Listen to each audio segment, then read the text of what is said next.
এপিনে নহয় বাৰু তিনচুকীয়া ডিষ্ট্ৰিক্টত হয় তো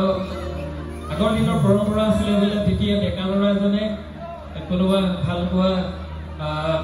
গৰাকীক যদি এবাৰ প্ৰপ'জ কৰে সেই বিহুতে লৈ যাব পৰা তেনেকুৱা পৰম্পৰা আছিলে বাৰু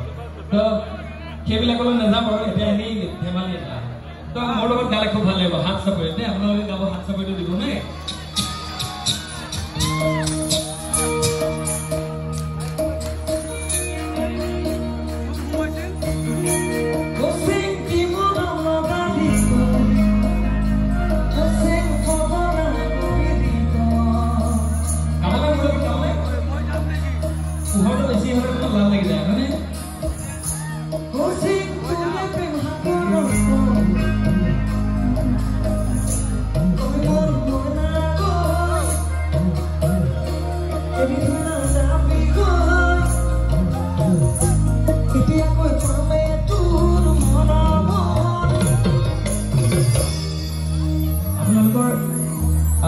গোৱালপাৰাত আগিয়াত এটুকুৰা বিৰাট চফা জেগা আছে আপোনালোকে